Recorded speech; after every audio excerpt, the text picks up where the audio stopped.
Exposition is one of those necessary evils of writing. If you have any fantasy elements in your writing, you have to explain it. If it's set in a time or place that your readers may not be familiar with, you'll have to explain it. And even if they know about the setting, your characters have their backstories, and this information has to be conveyed to the reader. And if you don't, the story won't make sense. So, this is absolutely crucial information. But the problem is, it can become boring very quickly. This is especially true if your reader has no context or reason to care about the information being delivered. So, you can wait until the information becomes significant, but many readers will assume, and with good reason too, that you're pulling it out of your rear end if you introduce the information too late, basically. Also, another problem with delivering this information at the moment it's useful is it can kill your pacing almost instantly. Think you're in the middle of a battle scene and then one of your character performs a sort of ritual, say some sort of power up spell, for example. The ritual itself might be quick, but if you were to explain its significance and the purpose there, you're essentially interrupting the film at the climax for an ad break. So, how should you place your exposition and how should you deliver it? Well, I can't give you a surefire formula, but I can give you some helpful suggestions on how to deliver the exposition in a way that won't bore the reader. So, technique one is to have your characters discuss the exposition, essentially the relevant information. It's certainly possible to do this, but you can also make the fact that it's an infodump painfully obvious. This is the dreaded as you know trope where characters start discussing information they clearly should know for no reason whatsoever, or basically for the benefit of the audience. A sort of workaround to this is to introduce a legitimately naive character who's out of the loop or who needs some explanation, that is, the Dr. Watson, if you will. So this could be your main character if they were dropped into a strange situation with no warning. In this situation, other characters will have to explain the situation to them, or they'll have no idea what's going on, and the reader will be in the same position. So you'll at least have an interesting internal monologue to listen to, and then you'll have the explanation later. So basically, what you're doing is you're including these conversations in the book, and you can sort of spice it up with your main character's questions and their reactions to what they're learning. Or another approach is like Dr. Watson, as I mentioned, it simply may not be their area of expertise. So other characters who understand the subject at hand better can put things into simple terms that this character can understand, and consequently the reader can understand as well. You can pull this off even if your character isn't completely new to the setting. Maybe your character didn't pay attention in school when this was taught and someone has to point it out to them. Even better if this is completely consistent with their character. Maybe your characters split up halfway through a situation and you followed one group, and when they meet, you can have the characters that were in the other group, recount their adventures to the characters that you were following, and skim over the characters you followed doing the same. Or it could be that a perfectly obvious fact slipped your character's mind. That can happen occasionally, but don't overuse that. And maybe your character likes to think out loud, and this can be used to increase tension as the other characters try to figure out what this character deduced, basically. Besides, this is also a pretty good way to reveal character, as you can show this conversation to show everyone's biases about the situation and any assumptions they make, any information they withhold, for example. So this is pretty easy to pull off, and you can use it simultaneously to move your plot forward. But what you had to remember is this is still exposition and it can drag your pacing down. Also, multi page conversations can become boring or incomprehensible very quickly, especially if you're the type that abhors dialogue tags. So, technique two I'm discussing is using the character's internal monologue. This can be done naturally, especially if your viewpoint characters are the analytic type. I can do that because mine usually are. Just be careful you don't simplify it beyond the point where it makes sense for the character to do so. For example, if you were looking at, say, changing the battery of your calculator, you'd look at it and think, yeah, I need this type of screwdriver. But would you explain to yourself what a screwdriver is? You wouldn't, right? So that applies to your character as well. If your character explains things to themselves in more detail than necessary, you could either break the suspension of disbelief, make your character look like an idiot, or both. And another thing to note, this is not the same as using a first person narrator, that is, having your viewpoint character be the narrator. In that case, they can even address the reader directly and explain things to them in moderation. What I'm talking about here is a viewpoint character who may not be the narrator. In that case, you could write some of the internal monologue as well, especially if you're using a voice like third person close.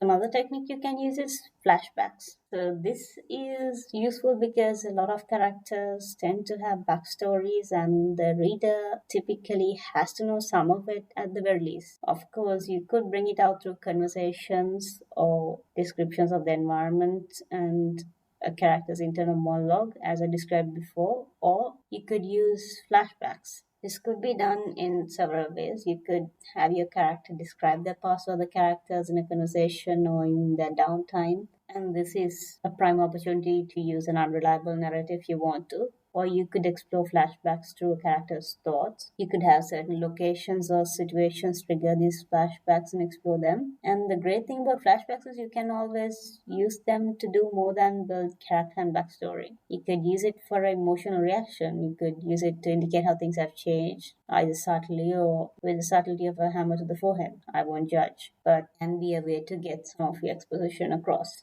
Another technique you can use to convey exposition is to use media. Say all your characters need to learn some information at once and relatively quickly. In that case, none of the previous techniques might actually cut it. Flashbacks can't happen unless your character was there, and conversations and monologues are prone to tangents and can take a lot of narrative time. And sometimes none of your characters may be in the loop about whatever that's happened, whatever you want to convey to them, but you want them to be aware of something quickly. So this is where you can use media. You can quote a full newspaper article or letter in the book. That can come off as a little weird, but people do that all the time. There are also ways to make it a little more interesting. For one, you can build tension by having non-viewpoint characters read it first and recording their reactions. You can also have your characters read it out loud. You can have your viewpoint character read it halfway only to have it snatched away, and they could try to process this incomplete information until they actually get the newspaper back. Or you could relay only the gist of the newspaper article to the viewpoint character instead of putting the entire article in the book. So you don't have to be limited to just newspapers. You can also use more visual or contemporary media. For example, social media is great for spreading information among a limited group of people. TV and radio are great because every character in the vicinity will receive the information at once. And because the broadcast is likely to be terse and to the point, you can probably put the relevant section in your book in its entirety. Another option would be old books or textbooks or books of any description that can provide a lot of background information on the setting of what's going on, especially if the question that your characters are researching has been made absolutely clear by this point. You shouldn't quote the whole book, obviously, but you can include a few lines or even a couple of paragraphs if it is useful. Or you could explain the essence of the data that they got through a character.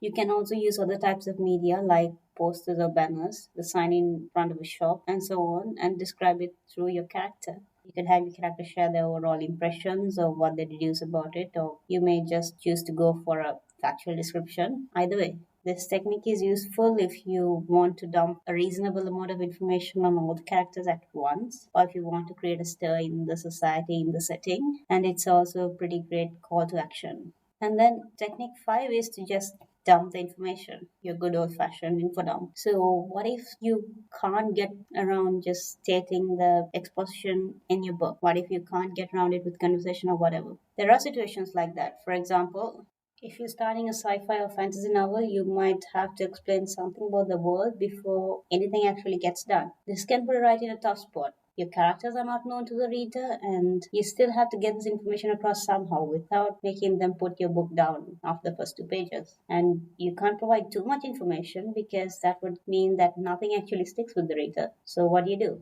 So generally what I'd recommend is don't put a huge info dump right at the start, especially before your main character has been introduced and before your reader has any reason to care about the information. If your main character is an alien, you can start by describing their appearance and use aspects about their appearance to drop bits of information to your reader.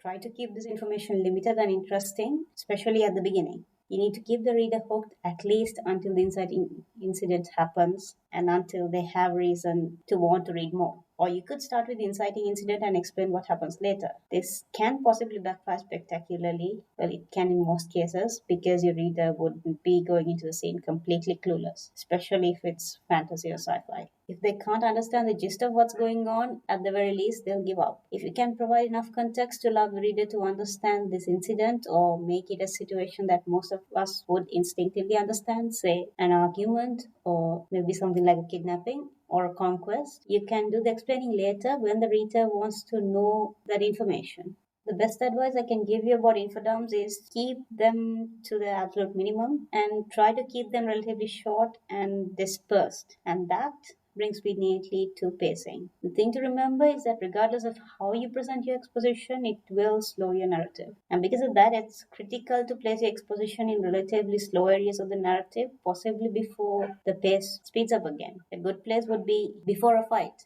or you could add some exposition after a fight. Another possible place is if your characters are taking a breather between situations. And even if you're in the middle of a fight, a short paragraph in the middle can be a pretty good breather, especially if it's a long drawn out scene. But a long flashback, for example, is probably misplaced because it will kill the pace of the fight right then and there. An exception would be if it's directly related to the fight and you keep drawing parallels between this fight and a previous one. But I can't think of many other situations where that would work. Also, a character dumping a lot of information during a moment of high drama can work if the information is directly relevant to the cause of the drama. Sure, the sheer amount of information can slow the pace for a moment, but as the reader and the other characters start to digest the information, you can immediately kick things into high gear from there. In short, your goal is to communicate information without boring the reader or treating them like an idiot.